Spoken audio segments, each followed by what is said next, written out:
Hello friends, welcome back to our channel Mahavir study point. आज से हम लोगों ने एक नया सेशन स्टार्ट किया है। आज से रेलवे के जो एग्ज़ाम आने वाले हैं, चाहे वो एलपी का हो, चाहे वो टेक्नीशियन का हो, चाहे वो जेई का पेपर हो, तो आने वाला जितना भी रेलवे का एग्ज़ाम है उसके दृष्टिकोण से हम लोग मैथ्स और रीजनिंग का पेपर हम लोग सॉल्व किया करेंगे। तो आज का मैथ का प्रैक्टिस सेट 1 होने वाला है। तो उम्मीद करते हैं कि आपको यह सेट पसंद आएगा। आप शुरू से लेकर के अंत तक देखिए, पूरी क्लास को शिद्दत से देखिए। सारा प्रीवियस ईयर जितना क्वेश्चन पूछा गया है उन्हीं सब का हम लोग कलेक्शन करेंगे। तो चलिए आज का क्लास हम लोग शुरू करते हैं।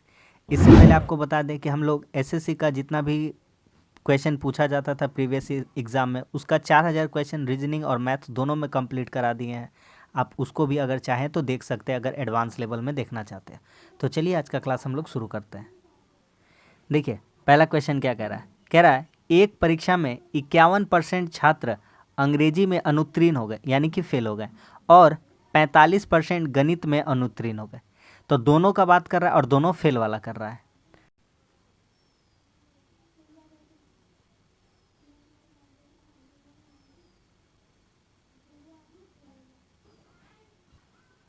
ये है इंग्लिश का और ये है मैथ्स का। तो इंग्लिश में कितना परसेंट पास हुआ है? 51%। ठीक है, यहाँ से कितना परसेंट पास फेल हुआ है? यहाँ 45%। और दोनों में मिला करके ओवरऑल कितना फेल हुआ है? 21%। तो यहाँ लिख देंगे 21।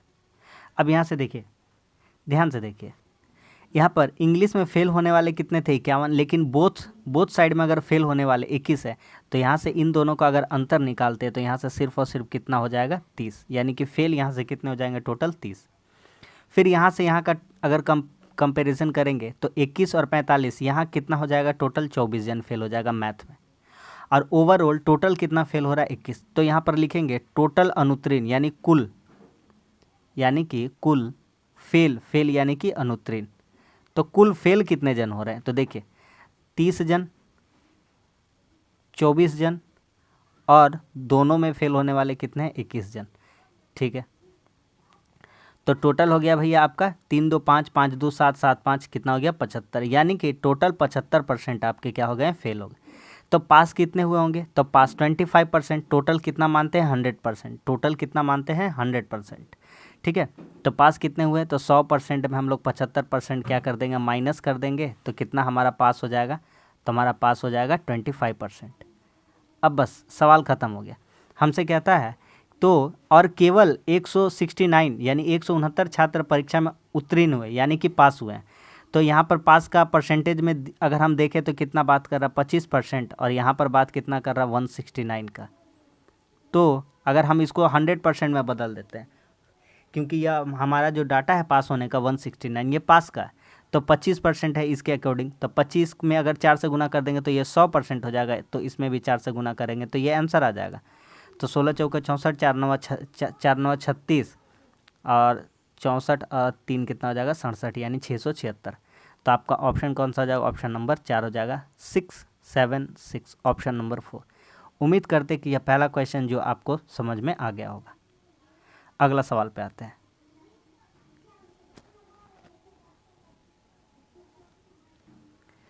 अगला सवाल कहता है कि एक बॉक्स में 75 नोटबुक का औसत 7.5 किलोग्राम है। जब एक नया बॉक्स रखा जाता है तो औसत 7.6 हो जाता है। तो नोटबुक का वजन बताइए। पहले वजन कितना था? देखिए 75 नोटबुक का औसत वजन पहले कितना था? 7.5। कितना था? 7.5। ठीक है भैया, पहले था।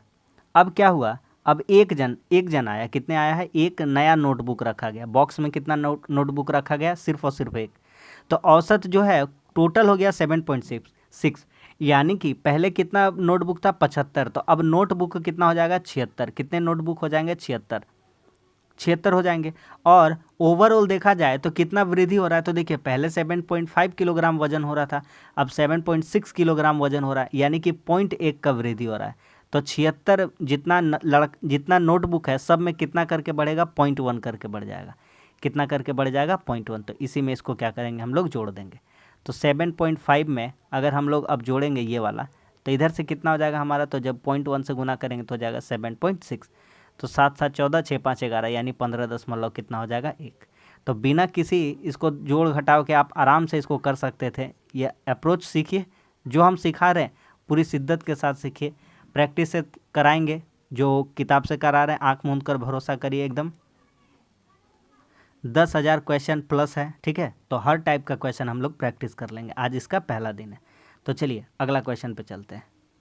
देखिए ये क्वेश्चन पूछा जाएगा, सीखते जाइए, तरीका सीखते जाइए, कितना अच्छा अच्छा क्वेश्चन है, सिर्फ इंजॉय करते जाइए।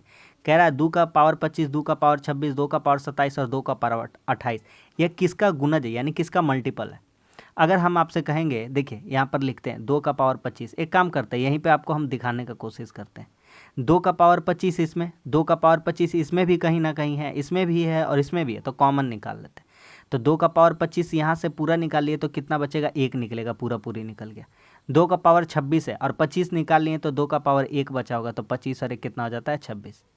2 का पावर 27 है, 25 निकाल लिए तो 2 का पावर 2 बचेगा, क्योंकि 25 और 2 का पावर कितना हो जाएगा 27। और यहाँ 2 का पावर 28 है तो 2 का पावर कितना बचेगा 3, तभी 2 और 25 और 3 कितना हो जाएगा 28। अब यहाँ से देखिए 2 का पावर 25 इंटू, देखिए अंदर में देखिए कितना हो रहा है, तो 1, 2 का पावर 1 मतलब 2, 2 का पावर 2 मतलब 4 और 2 का पावर 3 मतलब कि 8, 8 4 12, 12 2 14, 14 1 15। तो यहाँ हमारा कितना मिल जा रहा है, 2 का पावर 25 इंटू 15। अब एगो बात हम आपको अच्छा सा बताते हैं, अगर हम आपसे कहेंगे कि 4 गुना 4 का पावर 4 कह दे और 17 कह दे, तो हम बोलेंगे ये किसका मल्टीपल है, तो सिंपली से कहिएगा ये 17 का भी मल्टीपल है, और चाहेगा तो ये 4 का भी मल्टीपल हो जाएगा। किसी भी केस में आप करके देखिएगा आंसर आपका आ जाएगा। तो ये 17 का मल्टीपल, मतलब जो इससे गुना में, क्यों, क्योंकि मान लीजिए वो सिंपल है 4 से, तो 4 17 कितना हो जाएगा 68।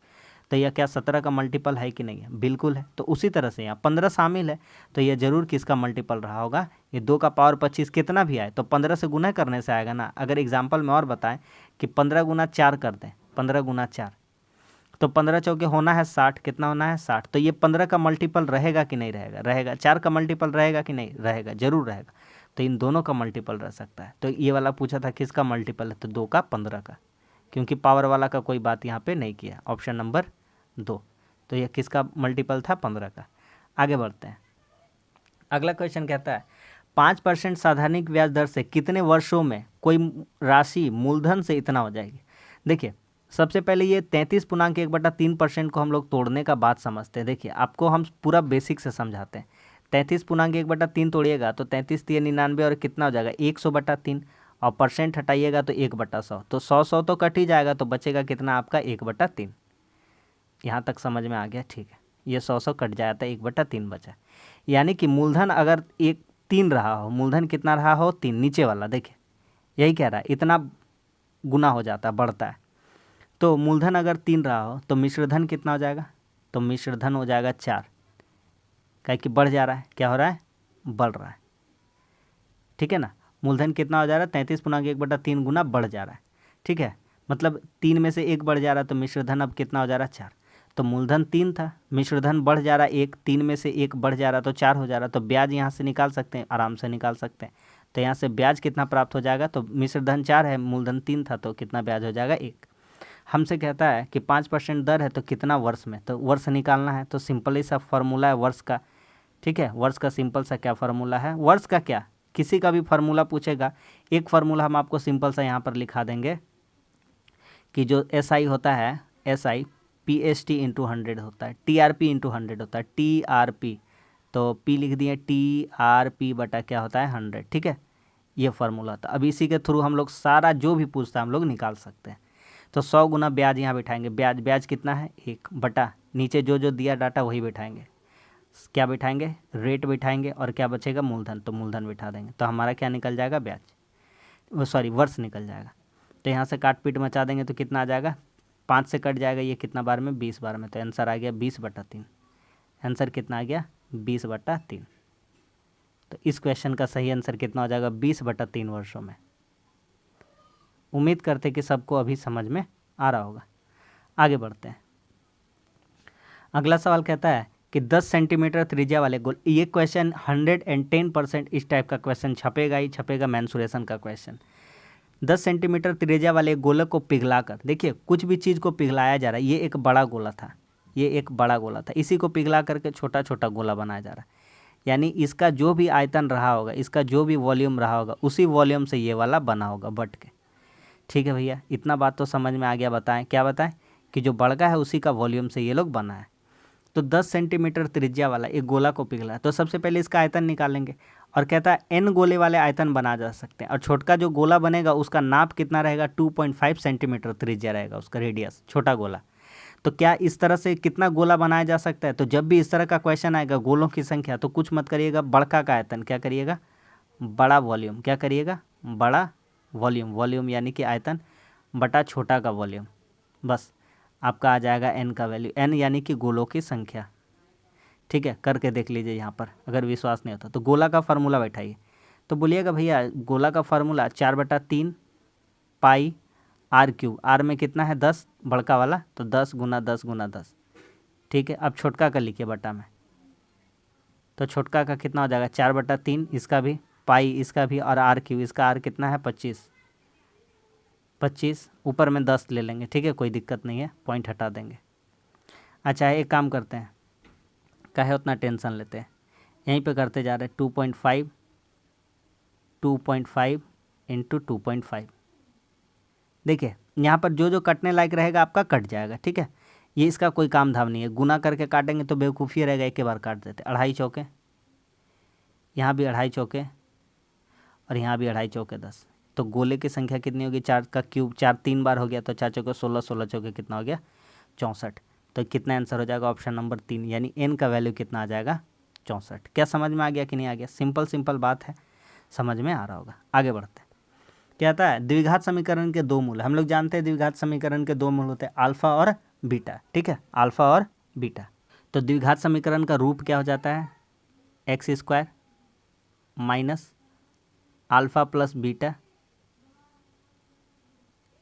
x plus alpha into beta बराबर 0, जब अल्फ़ा और बीटा समीकरण के दो मूल दे रखे हो। तो ठीक है, तो यहाँ पे बिठाते हैं, कहता समीकरण क्या होगा।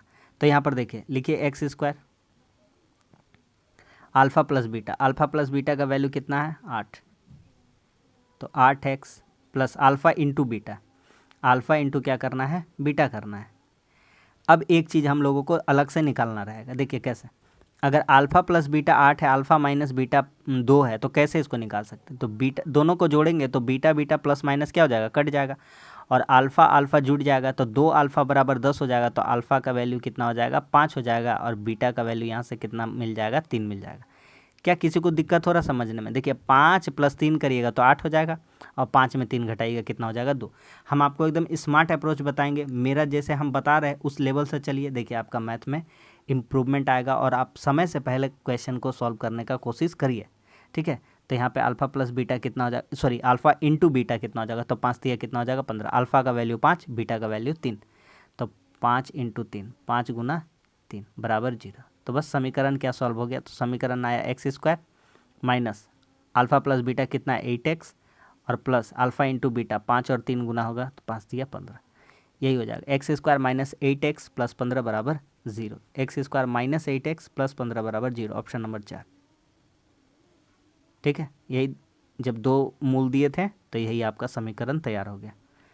आगे बढ़ते हैं, अगला सवाल कहता है एक टोंटी किसी हौद को 4 घंटे में भर सकती है। ठीक है, एक कोई नल था, वह क्या कर रहा है 4 घंटा में किसी को भर रहा है। ठीक है, 4 घंटा में पूरा भर देता है, 4 घंटा।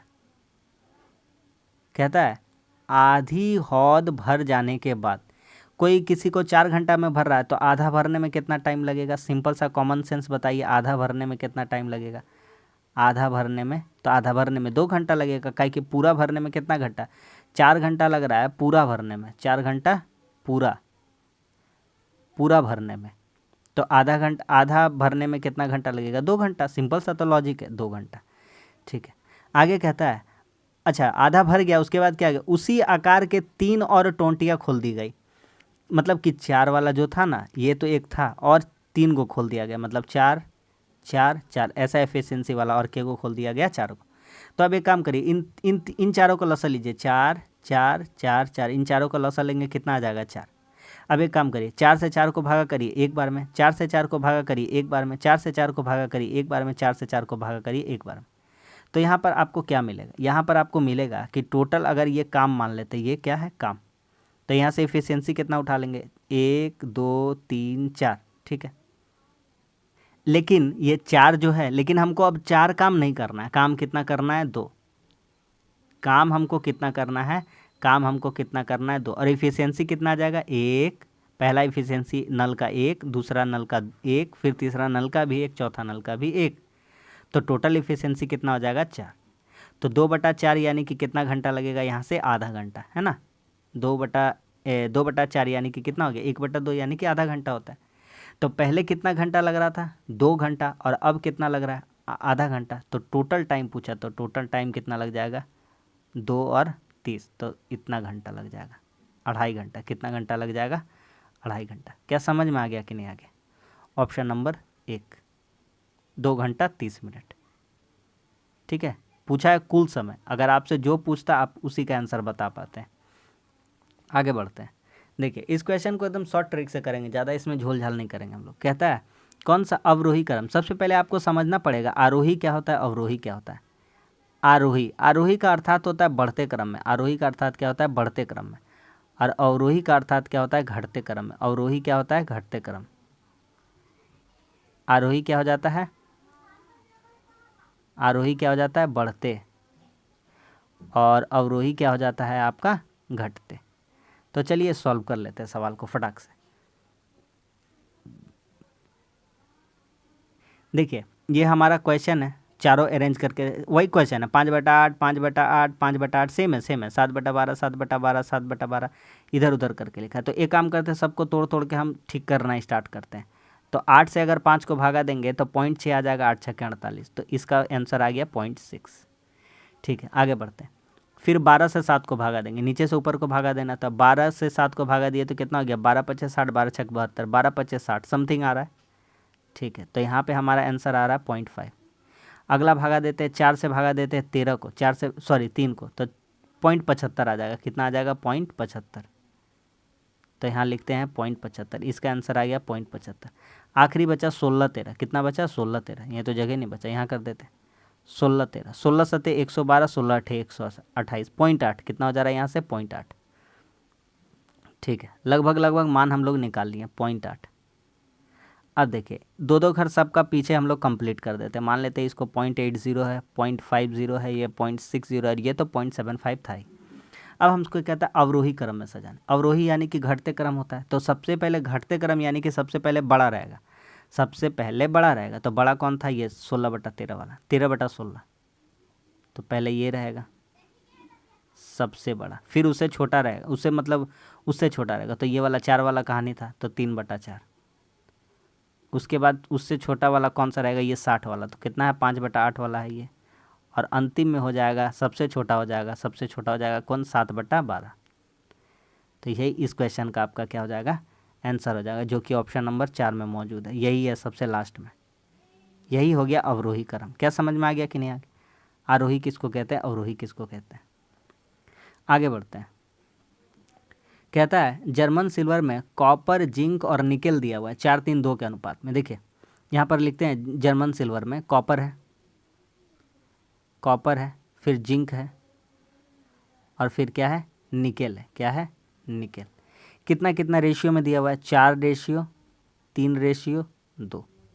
अगर हम लोग टोटल यहाँ बात करना चाहते हैं तो 4 3 7 और 2 9 हिस्सा है, यही 9 हिस्सा टोटल। यहाँ पर चीज़ कितना है जर्मन सिल्वर 54 किलो, तो 9 बराबर 54 करते हैं तो 1 बराबर कितना आ जाएगा 6, 1 बराबर कितना आ गया 6। तो उस हिसाब से अगर बात करें तो 4 छक्के कितना हो जाएगा, ये हो जाएगा 24 किलो, ये हो जाएगा 3 छक्के 18, ये हो जाएगा 2 छक्के 12। ठीक है आगे बढ़ते हैं। कहता है इस धातु में कितना किलोग्राम जिंक जोड़ा जाए कि अनुपात 2:5:1 हो जाए। अब देखिए एक जादू दिखाते हैं। यहाँ पर हम बोलेंगे सिर्फ और सिर्फ कॉपर और जिंक लीजिए। क्या लीजिए, कॉपर और जिंक। तो कॉपर कितना है 24 है, और ये कितना है 18 है। इसका रेशियो कितना करना है 2 करना है, और इसका रेशियो कितना करना है 5। 3 गो वाला रहेगा तो 2 ही गो वाला बनाइए, उसको छोड़ दीजिए। अब यहाँ पर ऐसा करने के लिए आपको क्या करना पड़ेगा, ये 24 है तो 2 में इसको 24 बनाने के लिए कितना से गुना 12 से, और ये 18 है तो अगर इसमें 12 से गुना कर रहे हैं तो इसमें भी कितना से गुना करेंगे 12, तो यहाँ कितना हो जाएगा 12×5 = 60। ये 12 दूनी 24 हो गया कि नहीं हो गया, ऊपर से हो गया। तो यहाँ 12 पचे 60, तो 48 में और अपना मन से कितना जोड़ना पड़ेगा, यहाँ पर 42 जोड़ना पड़ेगा, तो कितना हो जाएगा ये 60। तभी नीचे और ऊपर दोनों तरफ क्या हो जाएगा, बराबर हो जाएगा। तो कह रहा है कितना किलो हमको जोड़ना चाहिए, तो कितना किलो जोड़ना चाहिए, 42 किलो, ऑप्शन नंबर 4। क्या समझ में आ गया कि नहीं आ गया? सिंपल सा बात था, उम्मीद करते हैं कि समझ में आ रहा। जो तरीका सिखा रहे वो तरीका सीखिए। देखिए अगला क्वेश्चन कहता है कि आमों के मूल्य में 20% की कमी होने के बाद एक व्यक्ति 15 रुपये में 12 आम खरीदने में सक्षम हो जाता है।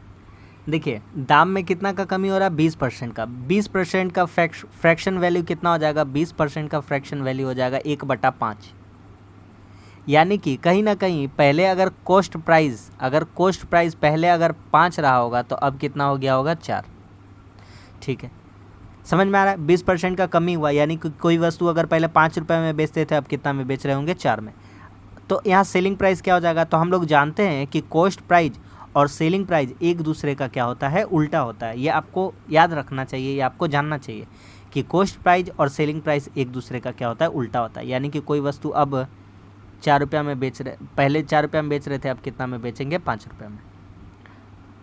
अब यहाँ से देखिए इन दोनों के बीच का अंतर कितना है, 1, और यहीं पर 1 के अंतर के बराबर कितना है, 12 आम अधिक मिल रहा है। कितना आम अधिक मिल रहा है, 12 आम। कितना अधिक मिल रहा है, 12 आम। तो 1 का वैल्यू कितना हो गया, 12। तो 1 का वैल्यू 12 हो गया, 1 का वैल्यू कितना हो गया, 12। तो यहाँ पर इसमें 12 से गुना कर देंगे, तो 12 चौके कितना हो जाएगा, 48 यहाँ से, और यहाँ से कितना हो जाएगा, 12 पचे 60। तो यहाँ पर हमारा सारा पहले वाला डाटा से मतलब है। किससे मतलब है, पहले वाला से। तो पहले वाला ये वाला है।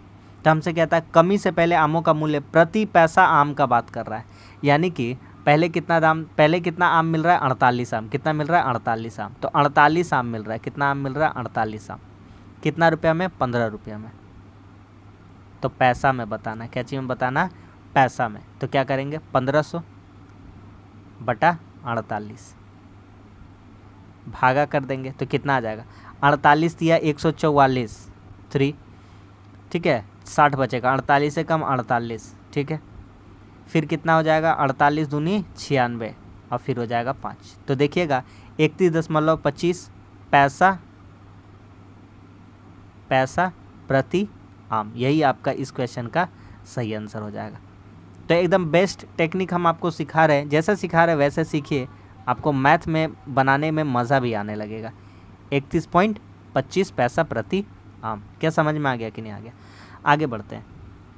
अगला सवाल कहता है कि दो संख्याओं का मौसा और लौसा क्रमशः 3 और इतना दिया गया। एक संख्या इतनी है तो दूसरी संख्या। सिंपल सा बात है, सब कोई जानता है कि पहली संख्या first into second number is equal to LCM into HCF, यानी कि लौसा गुना मौसा। ये तो स्टार्ट है, अब आगे देखिएगा कैसा कैसा क्वेश्चन लेके आएंगे हम। इसीलिए पहला ऐसा क्वेश्चन लाए कि आज आपका बेस मजबूत कर दे। दूसरी संख्या बोला है तो दूसरी संख्या निकालना बहुत ही आसानी हो जाएगा भैया। सेकेंड नंबर कैसे निकलेगा, तो एलसीएम इंटू HCF। तो एलसीएम इंटू HCF कितना हो जाएगा, 3 इंटू कितना हो जाएगा, 2730 बटा एक संख्या कितना दिया हुआ, 78। ये फर्स्ट नंबर कहाँ चलाता है, नीचे चलाता है। तो अब काट देंगे, 3 से काटेंगे इसको, कितना बार में कट जाएगा, 26 दिया 78 हो जाएगा। ठीक है ना, सही है ना, हाँ ठीक है। और 26 से इसको काट देंगे तो कितना बार में कटेगा, 26 से कम 26, और 26 बचे 130, तो 105। तो इस क्वेश्चन का आंसर कितना हो जाएगा, 105। ऑप्शन नंबर सी में। ऑप्शन नंबर सी किस में, ऑप्शन नंबर 1 में। क्या समझ में आ गया कि नहीं, ये वाला हो जाएगा। ठीक है, कोई दिक्कत है नहीं है। आगे बढ़ते हैं। देखिए ये एकदम हल्का कंसेप्ट है, आज पहला क्वेश्चन है इसलिए ऐसा टाइप का लेके आया कि sec square theta minus tan square theta क्या होता है। ये आप जान लीजिए कि sec square theta minus tan square theta बराबर 1 होता है। आपको दिखेगा A square minus B square, दिख रहा है कि नहीं दिख रहा है, तो लिखिए sec theta plus tan theta, ये हो जाएगा ए प्लस बी। और लिखिएगा sec theta minus tan theta, sec theta minus tan theta, ये बराबर कितना हो जाएगा, 1। ये फार्मूला होता है, ये आप याद कर लीजिएगा। ये क्या होता है, फार्मूला होता है, आप याद कर लीजिएगा। तो सेक थीटा, अच्छा यहाँ पे प्लस वाला का वैल्यू दिया हुआ है, कितना दिया हुआ है, 12.5। तो माइनस वाला का वैल्यू यहाँ से निकल जाएगा, तो sec theta minus tan theta का यहाँ से वैल्यू निकलेगा। तो कितना हो जाएगा, 1, और ये 1 होता है, और ये बटा वाला टर्न के कहाँ चला गया, नीचे। तो कितना आ जाएगा, 12.5। तो ये पॉइंट कहाँ चला जाएगा, ऊपर, यानी कि 0 आ जाएगा। तो sec theta minus tan theta का वैल्यू कितना आ जाएगा, हाँ कितना हो जाएगा 10/125, और जब इसको भागा कर दीजिएगा तो 0.08 आ जाएगा, ठीक है ना, क्योंकि 125 का पारा में 1000 कितना बार में आता है 0.008, ठीक है। अगर आप बोलिएगा तो हम भागा करके आपको दिखा देते। 125 10 है तो यहाँ पॉइंट देंगे, यहाँ 0, फिर यहाँ 0 देंगे, फिर यहाँ 0, 125 हटे कितना हो जाएगा 1000। समझ में आ गया कि नहीं आ गया? आगे बढ़ते हैं।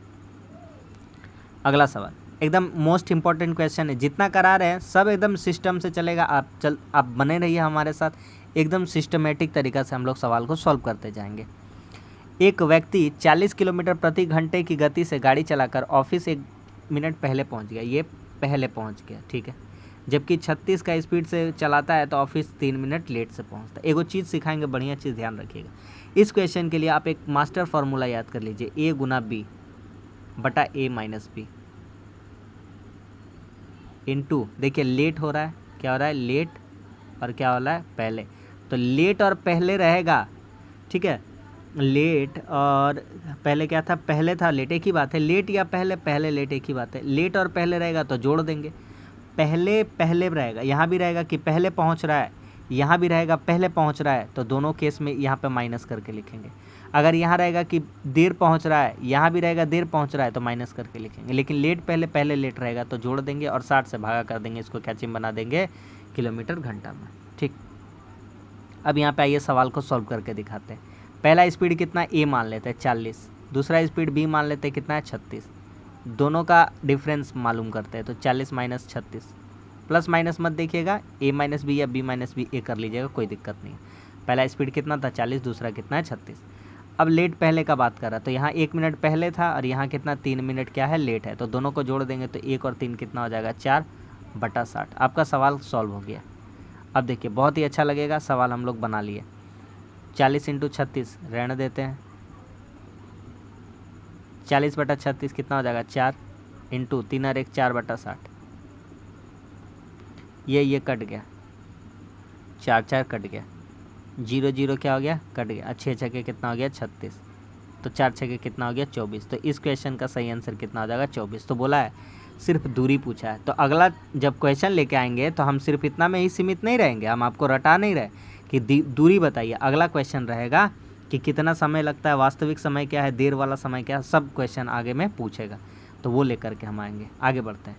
कहता है लड़के प्रत्येक क्रमशः 3, 2, 5 और 6 दिनों बाद बगीचे में जाते हैं, तो एक वर्ष में कितने दिन बाद एक दिन में बगीचे, उसी दिन बगीचे जाएंगे। देखिए कहता है 3, 2, 5 और 6, तो सबसे पहले इनका एलसीएम लीजिएगा। क्या लीजिएगा एलसीएम, तो सबसे पहले अगर इनका एलसीएम लीजिएगा तो एलसीएम हम लेना आपको सिखाते हैं शॉर्ट तरीका में। 6 का पहाड़ा पड़िए, बड़का वाला को फॉलो करिए, बड़का वाला को फॉलो करके ऐसा कोई निकालिए इसका मल्टीपल, हाँ, कि जो सबको काट दे, सबसे कटता हो, तो 3, 5, 2, तो 30 ऐसा आ जाएगा। कौन आ जाएगा 30, 6 का 6, 6 दूनी 12, 6 3 18, 6 चौका 24, 24 25 30 इससे कटेगा, इससे कटेगा, इससे कटेगा, इससे सबसे कट जाएगा, तो एलसीएम आ गया 30। एक साल में टोटल दिन कितने होते, एक साल में दिन होते 366 या 65, 366 या 365 कुछ ले लीजिए, और इसी को भागा करना है कितना 3 से, तो 12 या 36, सीधा सीधी देख रहे हैं कि कितना बार जा रहा 12, और वैसे भी 30 दिन में जा रहा है, 30 दिन में कितना बार जा रहा है ये लोग, 30 दिन में कितना बार जा रहा है एक बार, 30 दिन में कितना बार जा रहा है एक बार। तो साल में पूछा है, तो साल में 12 महीना होता है, तो 12 महीना में कितना बार जाएगा 12 बार, ऑप्शन नंबर 1। समझ में आ रहा है कि नहीं आ रहा है? आगे बढ़ते हैं। देखिए हल्का सवाल है, आराम से देखिएगा। सबसे पहले आपको एक फार्मूला लिखाते हैं, आप लिख लीजिए उसको, इसी तरह से आप तैयार करते जाइए अपना टॉपिक एक एक करके। x³ माइनस वाई क्यू, तो लिखिएगा x माइनस वाई, इसका सेकेंड वाला फार्मूला लिखा रहे हैं, x² plus y² plus xy, ये होता है इसका फार्मूला। अब इसका हम लोग काम कहाँ लेने वाले दिखाते हैं आपको। आप ऊपर में सवाल देखिए, तो देखिए आपका ऊपर में सवाल x² plus y² plus xy, नीचे कितना है तो x³ माइनस वाई क्यू, तो क्या लिख देंगे x माइनस वाई, और यही वाला लिखेंगे x² plus y² plus xy। अब आप देखिए ये लंबा चौड़ा पूरा पूरी कट गया, तो इसको लिखने का कोई ज़रूरत ही नहीं था। ऊपर कितना बचेगा 1 और नीचे कितना बच जाएगा, तो नीचे बचेगा x माइनस वाई। एक्स का वैल्यू यहाँ 100 है, y का वैल्यू 99 है। 100 में कितना घटा देना है 99, तो 100 में 99 घटा देंगे तो 1 बटा कितना बचेगा 1। 1 बटा 1 कहने का मतलब कितना हो जाता है 1। ऑप्शन नंबर 4 आ रहा है समझ में। आगे बढ़ जाते हैं। अगला सवाल देखिए, कहता है दो संख्या एक तीसरी संख्या से क्रमशः 40% और 60% अधिक है। मान लेते हैं यहाँ पर है पहली संख्या, यहाँ पर है दूसरी संख्या और यहाँ पर कौन सी संख्या है, तीसरी संख्या है। तो तीसरी संख्या हम लोगों ने मान लिया, तीसरी संख्या हम लोग मान लेते हैं x। तो पहला और दूसरा क्रमशः कितना कितना ज़्यादा 40%, यानी 100 से कितना 40% ज़्यादा यानी 140 है, और 60% ज़्यादा यानी कि 160 है। सिंपल सा बात समझ में आ रहा है कि नहीं। कोई संख्या 100 है तो दूसरा संख्या उससे 40% ज़्यादा है, तो 100 का 40 हो जाता है, तो सीधा सीधी लिख देंगे 140, और ये 60 ज़्यादा है तो 160%। इसको तोड़ देते हैं, 20 इसको काटते हैं 20 का पारा से, 20 सते 140, 20 अठे 160 और 20 पचे 100, सब कट गया। हमसे क्या पूछता है, हमसे बहुत ही बच्चा वाला सवाल पूछता है पहली संख्या दूसरी संख्या का अनुपात कितना है। तो ये है पहला संख्या और ये है दूसरा संख्या, इन दोनों का अनुपात कितना है 7:8। कोई दिक्कत हुआ, कोई भी दिक्कत नहीं हुआ। क्या समझ में आ गया कि नहीं आ गया। Option number 4।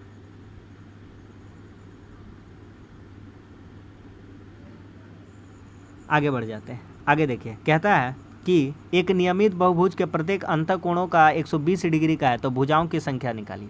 आप एक चीज़ यहाँ पर देखिए, इंटरनल और प्लस एक्सटर्नल एंगल ये मिला करके कितना होता है 180। अगर नहीं समझ में आ रहा है तो हम सब समझाने को आपको राजी हैं। देखिए हम आपको दिखाते हैं यहाँ पर एक चीज़,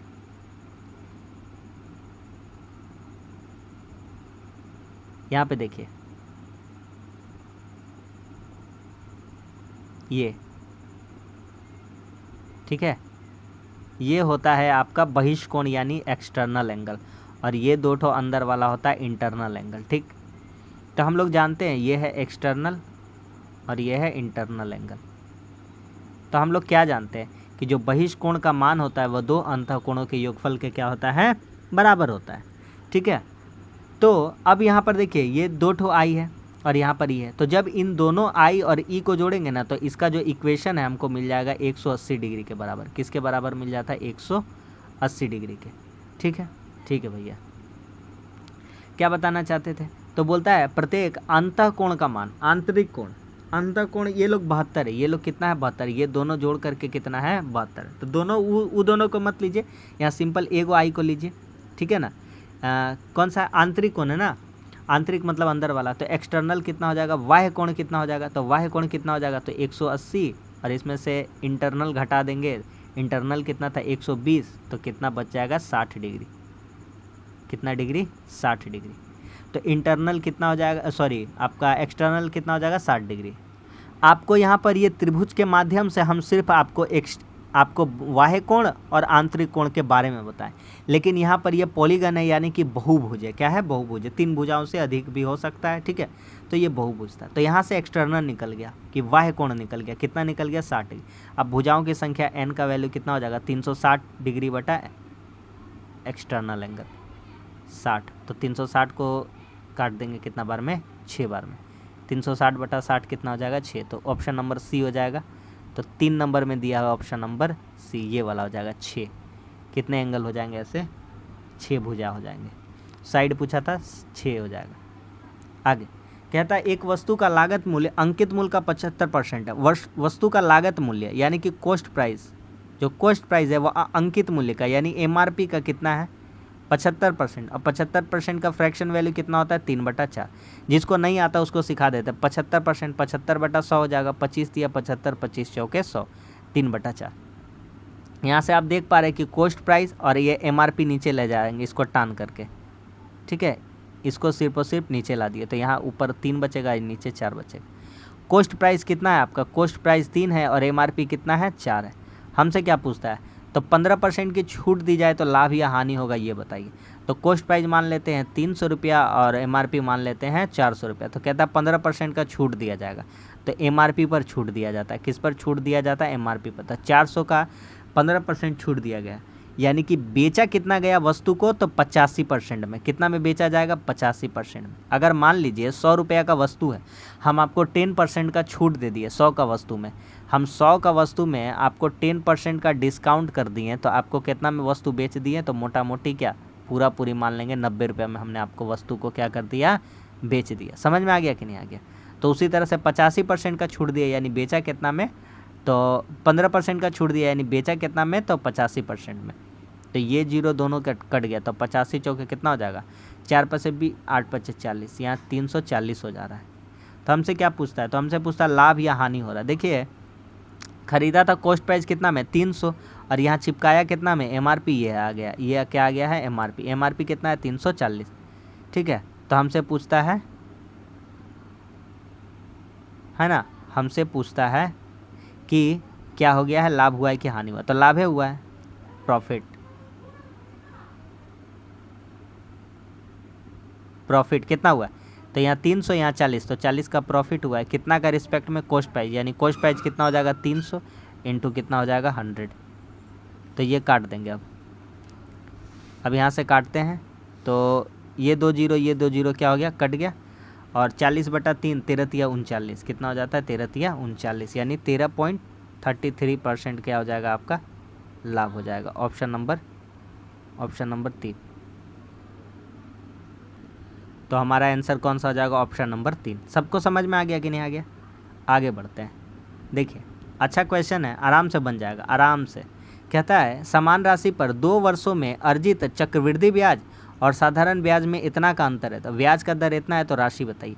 सिंपल सा बता रहे हैं, 2 साल का जब डिफरेंस पूछेगा, कितना साल का, 2 साल का अंतर, 2 साल का क्या पूछेगा, अगर अंतर पूछेगा, 2 साल का अंतर डिफरेंस पर अगर पूछेगा, किस पर, तो आपका CI और SI यानी कि कंपाउंड इंटरेस्ट और सिंपल इंटरेस्ट पर आपको सवाल पूछता है। तो इसका एक सिंपल सा बात हम बता देते हैं, आप लिख लीजिए यहाँ पर सिंपल सा, P × R/100 का होल स्क्वायर, बस ख़त्म हो गया।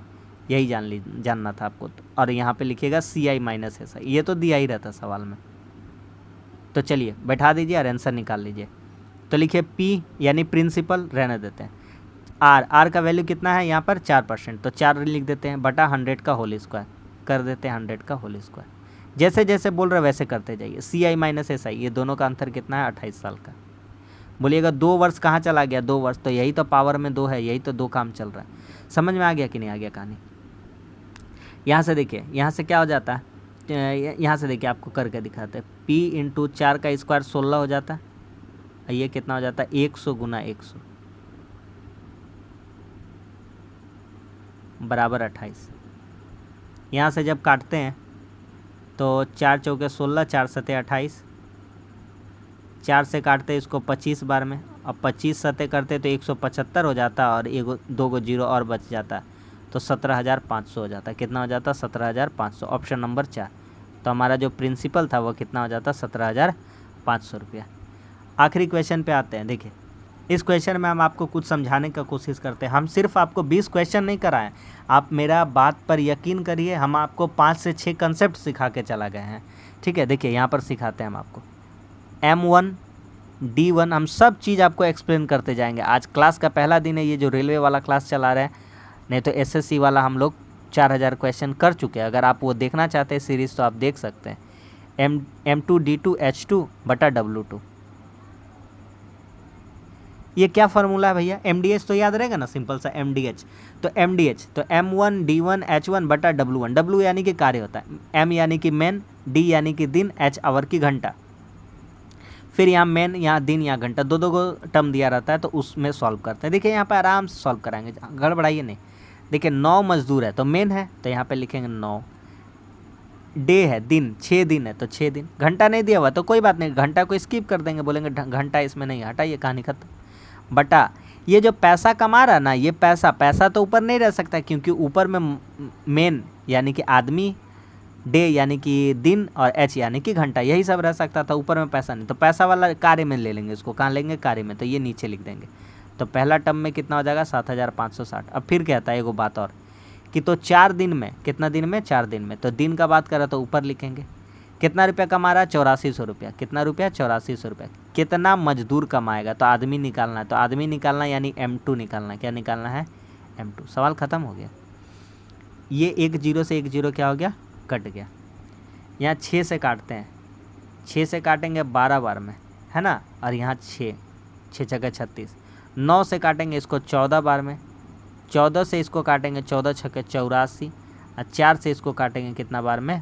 15 बार में। तो हमारा M2 का वैल्यू कितना आ जाएगा? 15 आ जाएगा। कितना आ जाएगा? 15।